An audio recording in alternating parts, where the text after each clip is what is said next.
In March last year, that is 2019, President Uhuru Kenyatta kicked out Rashid Echesa Mohammed from the cabinet.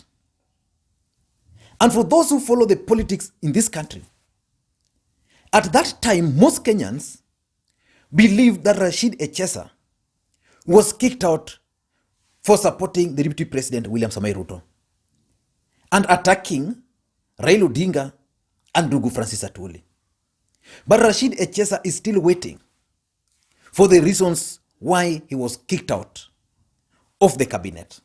Lost my seat because of supporting Uhuru Kenyatta. Yeah? If I was on a friendly party today, I would be a member of parliament. I really failed to understand what is it that I did that really annoyed the president to an extent that he can fire me with no reasons. He has never told me why he fired me. He can even now subject me into this kind of humiliations. And what may I say? You know, it is the prerogative of the president to rearrange his government the way he wants.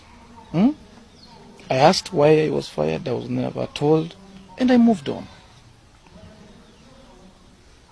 What I want to tell Mr. President, if there's anything wrong that I did to you that really offended you, and maybe you don't want to tell me, and maybe I don't know, kindly, Mr. President, find a place in your heart and forgive me. And just like as I said the other day, if supporting William Ruto could be the problem, I better be told, yeah, than subjecting me into these humiliations. Because I remember when we were campaigning for Uhuru Kenyatta, he was very clear himself. He told us, campaign for me, I finish my term, you campaign for William Ruto. And that is exactly, some of us, what we are doing. And if that is the mistake, then somebody somewhere should come and tell me. Supporting William Ruto is not a matter of death and life. Yeah.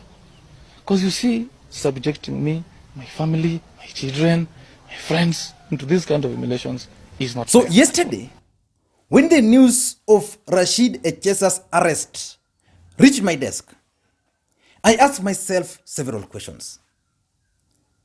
What could be the reason behind his arrest? And why the timing? And I took myself to Twitter. And on Twitter, I went through because Rashid Echesa was actually trending. But I didn't get whatever I wanted there. The information on Twitter was still very scanty. Because he had just been arrested, taken to the CID headquarters.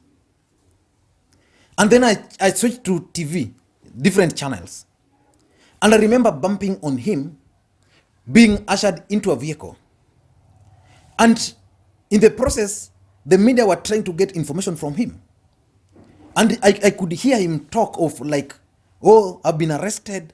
In Echesa, this arrest is politically instigated. And I thought, what could be the reason? Is it because of corruption? Or what is the reason for the arrest? Then after some time, the information now started flowing. Apparently, this is what happened. Rashid Echesa and a group of others were trying to scam an investor, according to the police. What happened is this. Sometimes last year, Rashid Mohammed and others, according to the police, reached out to an investor over certain military tenders. And you know, in this country, military tenders are normally secret. So they reached out to this guy. These guys are based in Poland with a proposal. And then these guys decided, okay, if this is the deal seems good, so let me come into the country.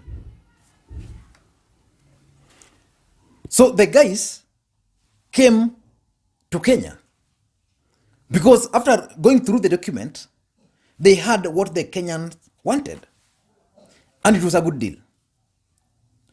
So on arriving to the country, they were received, and they met in one of the hotels. And during that meeting, it is alleged Rashid was there, and then there were there were some other guys who were allegedly senior military officials. These guys were in full military fatigue. That's how wise men operate, for those who understand what wise men are. So these guys were in full military fatigue. And these guys, these investors were pleased. And they said, okay, we are very happy. We've made the presentations now. Now you can come to Poland so that you can see what we can offer. So they made an arrangement for these senior military officials to travel to Holland. So Rashid Echesa, according to them, was there, and some other two alleged military officials. So they went to Poland, and they saw everything, and now they were convinced, these guys were convinced that the deal is good. Because one of the military officials is allegedly supposed to be the guy who will be using that surveillance equipment. So the surveillance equipment, the whole deal was around 39.5 billion, close to 40 billion. That's huge. That can run several counties for several years. But again, military budget allocation in this country are normally outrageous. So they were convinced. And at that point, Rashid Mohammed, because kazi yake ilikuwa ni connect these guys, he had done his job. So he was given his, it's normally called finder's fee. And these guys gave him 11.5 million. And this 11.5 million was wired to a to a company called Pizzle Consultancies. So the deal was just progressing well. Then these guys came back into the country now yesterday to seal the deal. That's what brought them yesterday. And in the process of sealing the deal, these guys were supposed to be given another 10% as commission. And then the deal was going to go through. So they arrived into the country and arrived at the airport. And then from the airport, they were picked with government vehicles, with the sirens. Shoot! Up to Arambe House Annex. And there they were ushered in, blah, blah, blah. But these guys became suspicious because they were told they were going to meet the DP. For those who remember, the DP yesterday was in Kandara. So the DP was not in because they had been convinced that once they arrive into the country, they'll sign the contract in the presence of the DP. Then I don't know how the security apparatus realized this thing. Maybe it's something they had been informed, they had been tipped. I don't know. So they started tracking Rashid, who was also heading there. And they arrested him. And that's why when Rashid Echesa was arrested, he was like, the vehicle was searched, there was nothing. So when these guys searched the vehicle of Rashid Mohammed, they found the tender document. And another tender document was found with the secretary of the deputy president And where were these guys? These guys were seated right inside deputy president's office in the boardroom. So that's how sophisticated the wise men in this country are. We all remember that even at some point, I think there was another scandal like this at State House. I don't know how it ended, but I've not heard about it again from some time when Uhuru Kenyatta decided to reshuffle, to change and restrict access to State House. So that's what happened. And the deal backfired. But the question I'm asking, was this part of a scheme against the Deputy President William Samoei Ruto? Or is the Deputy President part and parcel of these schemes? Because there is no way these kinds of deals, there's no way these kind of deals are always executed right inside the Deputy President's office. An ordinary Kenyan like me and you can't easily walk, for example, and go to Arambe House Annex. For those who have tried, it's not just easy. It's not easy, for example, to go right up to Fred Okengo Matiang'i's office, just opposite there. It's not easy. It's not easy.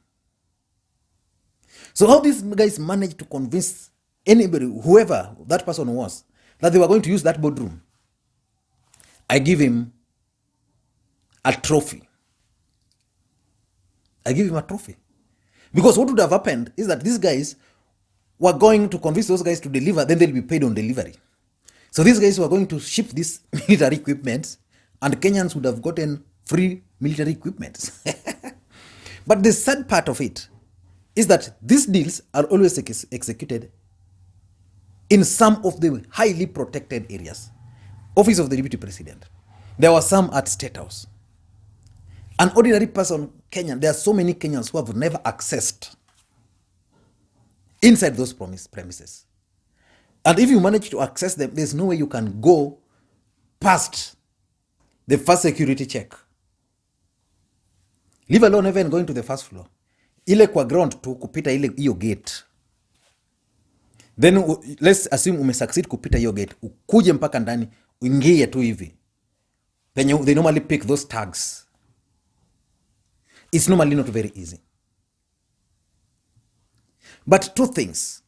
Is it possible that the system knew all these deals and had to wait for these guys to sit right inside the Deputy President's office and pounce on them?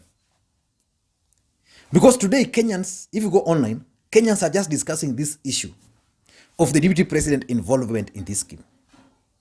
Probably he might not even be aware.